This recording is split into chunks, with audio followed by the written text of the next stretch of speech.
Do you know a company that is actively innovating in freight or disrupting the industry with its new approach? Nominate them to become a 2025 Freight Tech company, and they could be honored as one of the Freight Tech 100 or the Freight Tech 25. Past honorees include Amazon, FedEx, JB Hunt, Project 44, Tesla, and many more. Companies can nominate themselves or other industry leaders that are making waves in the freight marketplace.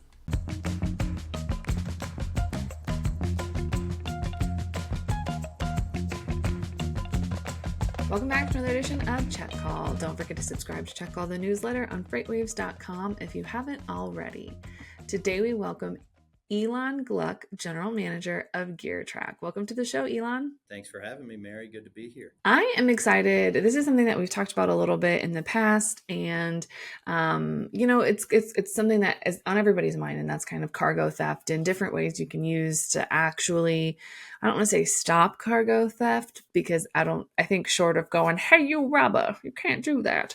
I think short of doing that, there's not much you can do to stop it, but there's certain things that you can do to prevent it and kind of be smarter about it. But before we get too far into that, let's get some background on you and how you got started at GearTrack. Yeah, so started my career in consulting, did my time there, but pretty quickly caught the startup bug and got interested in starting to identify problems, then actually go and build the solution to those problems. So was part of starting and building two successful technology startups. Both of them were focused in the Internet of Things space, or IoT, which is all about transitioning the data from the physical world into the digital. Had a lot of fun building those companies, but continued to run into a problem where whenever we would engage with large enterprises, we'd always have a hard time scaling the way that large enterprises wanted us to scale. Right? We were small companies, very scrappy, and a big enterprise would come to us and say, "Okay, we want you to do this at the enterprise level," and it was always challenging. So the idea behind GearTrack was, how can we build a technology solution that can scale with large enterprises and actually operate at the level that's required to be impactful for large companies. So GearTrack was seeded by Cox Enterprises, a large communications company, and that seeding allowed us to address a problem at the enterprise level from the beginning. Okay. And what that meant is we had to build an end-to-end technology solution that was purpose built for an enterprise. So we're really fortunate to have that seeding from Cox Enterprises that allowed us to both identify a real problem, but then also build an end-to-end solution that allowed us to deploy at scale. And the idea behind GearTrack from the beginning was all around, how do we reduce and remove misuse and misplacement of business assets, right? And when we started to think about, where does the most misuse happen? Where is the most waste within a large enterprise? We really started to hone in on supply chain, right? Because as you're moving thousands or millions of parts and components around the country or around the globe, you really start to lose control. And when we started to dig into the problem, we thought, this is where the waste is happening along the supply chain. And that's when we start to purpose build this technology we developed specifically for supply chain use cases. And that's how we got started. I really like that approach that you guys take. It's that problem that everybody in supply chain pretty much has of, you have this great idea. It's just getting it to scale and growing it. That is, I feel like, the trickiest thing, especially kind of when you have a new company, or like all these great solutions, they're really great. But when you try to blow them up and put them on a much larger scale, that's where some of those cracks start to show and it becomes a problem. So I like that you guys have kind of been able to successfully bridge that gap and say, no, we can expand and we are ready for those enterprises. And that was the intention from the beginning. We when we were seeded, we started from the beginning. How can we deploy hundreds of thousands or millions of sensors throughout the footprint of an enterprise? And that's really difficult. And there's a lot of elements, both technologically and operationally, that make that challenging. And in the world of Internet of Things or IoT, it took a while for companies to appreciate the complexity in deploying this technology at scale. But when you talk to large shippers that are moving, tens of thousands, hundreds of thousands, millions of parts, if you can't operate at that scale, then you're going to fail. So we started from the beginning, and it's in our DNA. How do we operate at the enterprise level? So, kind of jumping onto, your operations part of things, do you mind giving us just like a brief little overview of how significant cargo theft is kind of and how it's continuing to be a problem versus something that in theory we can just squash, but it's much harder to actually do? Yeah, absolutely. In short, it's big, and it's getting a lot bigger, and it's getting a lot more sophisticated. So the problem's only going to continue to grow. From a statistics standpoint, cargo theft, is upwards of $15 billion a year in cargo theft. Okay, the average theft is around $300,000, and so the sheer scale of where we're at today is enormous, and it impacts bottom lines. And I'm sure anyone here that's involved in the shipping industry can appreciate that. But I mentioned it's getting bigger. This year, in particular, we're seeing an increase year over year of roughly 40% in cargo theft. So we're seeing that number continue to increase, and we expect it to increase as cross-border shipments increase, especially as things are coming over from Mexico. That cargo theft is going to continue to be a significant problem. And then, like I mentioned, the complexity. You kind of have simple cargo theft. You can, steal a full truckload or a pallet or even an individual box. Well, they're getting a lot more sophisticated, right? You're having organized crime rings that are able to, steal full truckloads and get them across the border in the matter of hours before you can react. There's double brokering.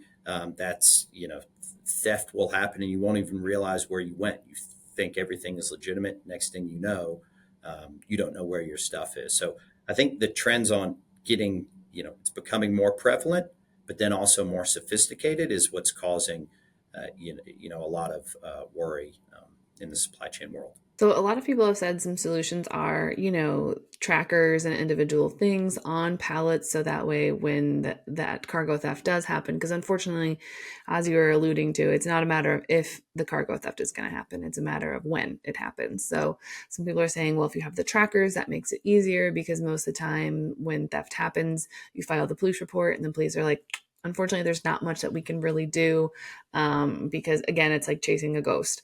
And so some people have said individual trackers on pallets or other things that can kind of ping a last known address that maybe gives some chance of either the product being recovered or, knowing when something occurs. Do you actually see the like kind of these real-time tracking systems making a difference in either recovering cargo or maybe even preventing cargo theft altogether? Absolutely, and that's really where the technology has evolved. Is from identification of theft, really using tracking as an investigatory tool, which is after the fact, right? Where was this last seen? Where did it disappear from the map? That's really an after the fact tool. But where the technology is moving is much more to intervention. And that's where Gear Track is focused, right? How do we get the data in front of the operator to actually prevent a theft from happening? And that's where the real time element is critical. So we have kind of the entire tracking infrastructure, both the hardware, the network, and the software. But the idea is how can we get the data in front of the individual that can actually make a change? And that's really where asset tracking is starting to evolve. And even beyond that, how can we start to become preventative and get in front of theft even happening in the first place? And that's where technology like AI is going to play a huge role in identifying hotspots for theft activity and kind of getting in front of the activity in the first place. So you're exactly right in that, until now, asset tracking technology has largely been used to investigate thefts that already happened. The big push and where we're focused is how do we stop something from happening, or how do we get in front of it and make sure there's not even an attempt for that theft. I kind of like that approach because it's one of those that like you're if because we keep doing the same thing, it's just we're just going to keep having the same results. Nothing's going to change. It's kind of that definition of madness or insanity is doing the same thing over and over again and expecting different results. But I do like that there is that switch to the proactive approach. And unfortunately, I hate that the reason that proactive approach switch has been flipped is because of the rise of cargo theft and because there has been such issues. So it's one of those where it's unfortunate that such a bad such a bad situation has brought out some significant change, but also look at this change. It's pretty great. Yeah, and it's unfortunate that it's happening, but it's just a reality. And the more a business can not be naive to that, not continue to accept cargo theft as a cost of doing business, the better off you're going to be.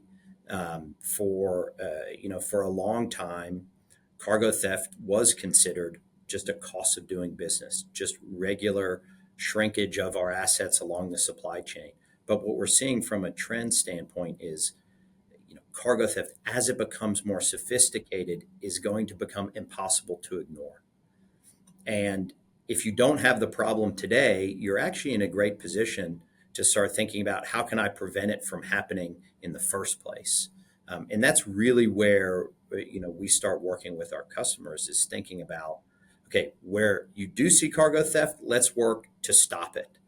In the parts of your supply chain where it's not happening, let's put the systems in place beforehand to prevent it from happening in the first place. Because once the problem kind of you know digs into your supply chain, it's a lot more difficult to fix it rather than getting ahead of it in the first place. When it comes to, okay, I have these solutions because some people have trackers or solutions for single shipments. But one of the hardest issues, as we've mentioned before, is doing it at scale. So how do you see the same benefits on maybe that you would see on 10 shipments at scale, at that mass enterprise level? How do you guys really make sure that you're still getting that most accurate information and, the same kind of level of protection almost? Yeah, so the first thing is, from a technology standpoint, you have to have a reliable, resilient technology stack, and that for us, it always starts at the hardware level.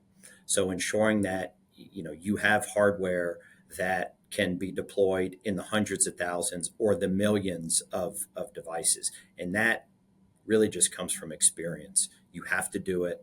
You have to do it at scale, and that's really where it starts. So ensuring you have the hardware capabilities to deploy across an enterprise is really where it starts. The second piece is all around connectivity and your network technology. Um, the hardware is only valuable insofar as it can communicate in real time with your business. So making sure that you have the right network technology that's going to allow those sensors, that hardware, to send a ping and the data to the right person at the right time so they can start intervening. And that's really the second place that we really focus from a technology standpoint. And then the third thing we focus on is how do we actually get the data to the right individuals within the supply chain that can take action. So moving from dashboarding, you've probably dashboards have been around for a long time, descriptive dashboards. Moving away from the world of dashboards into the world of alerting, anomaly detection, and really focus on how do we get the data in the hands of the operator that can actually take action.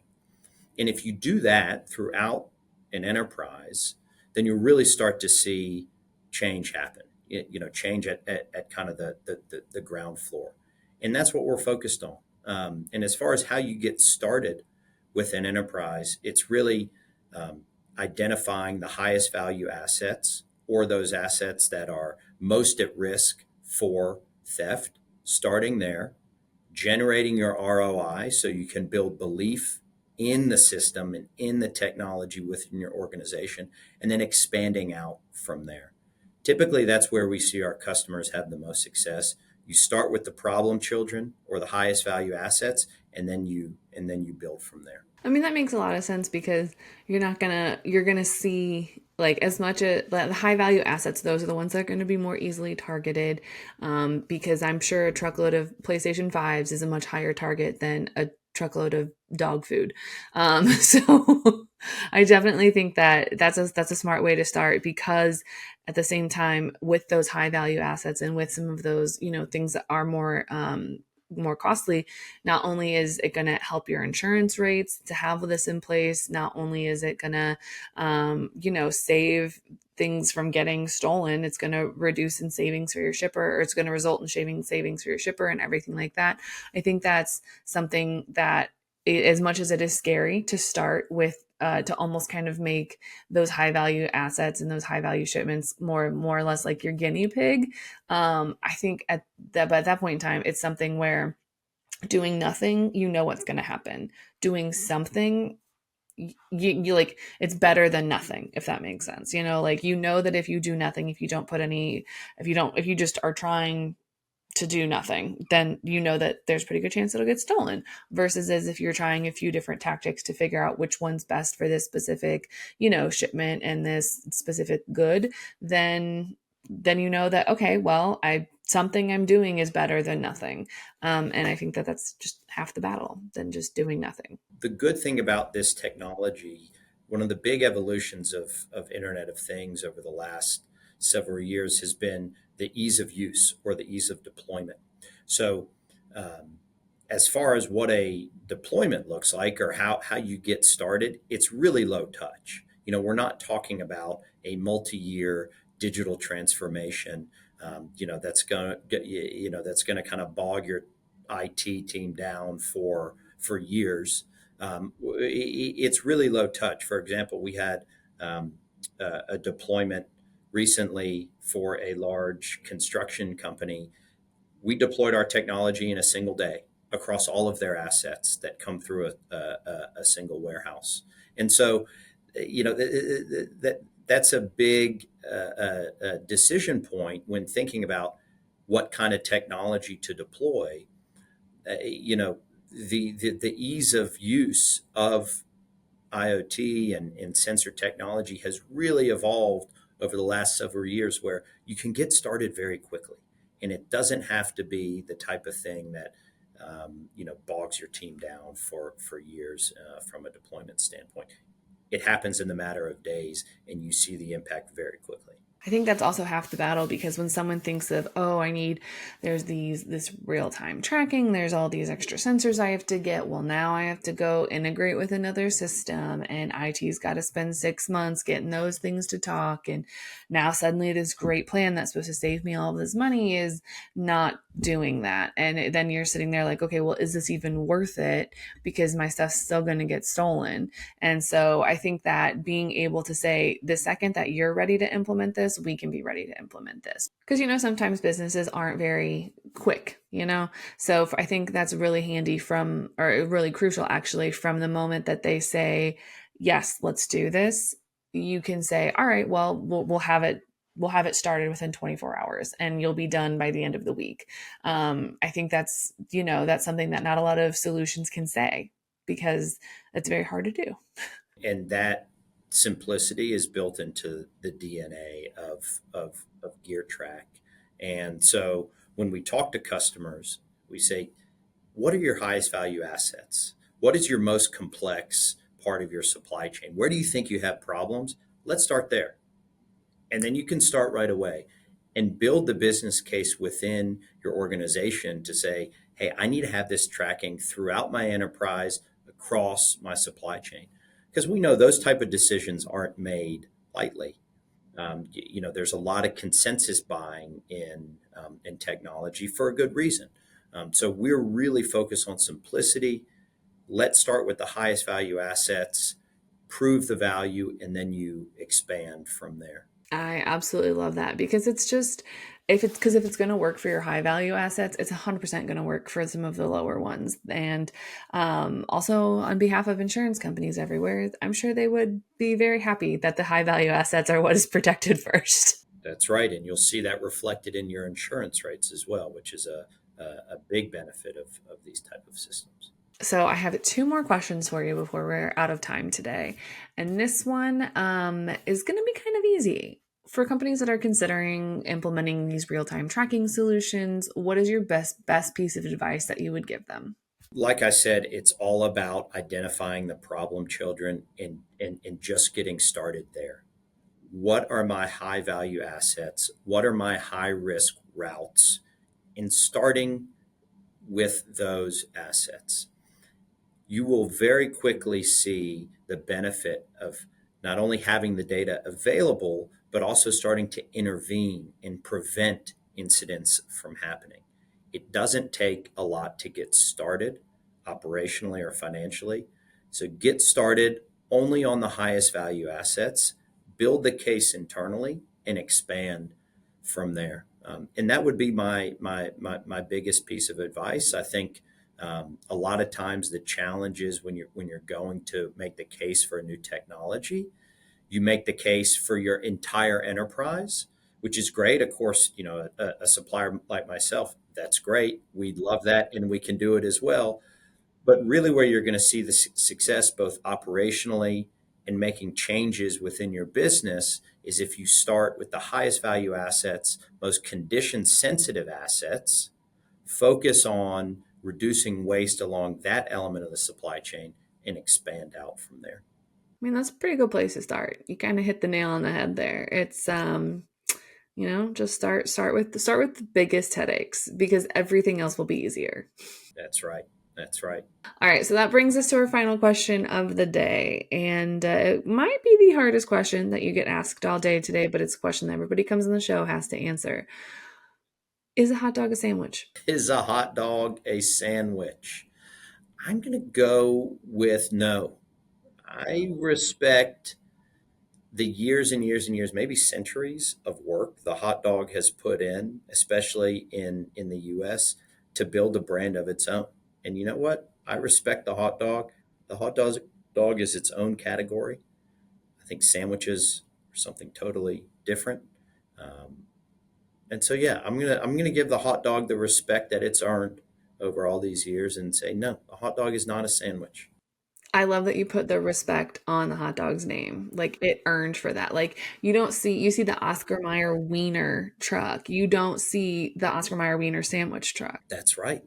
That's right. It's its own thing. Thank you so much for being on the show today. Oh, if someone has questions about your hot dog as a sandwich theory or, kind of where to start with getting ahead of cargo theft, where can they find you outside the show? Yeah, you can check us out on LinkedIn, GearTrack, or website, geartrack.io. You can reach out to me directly, elon.gluck@geartrack.io.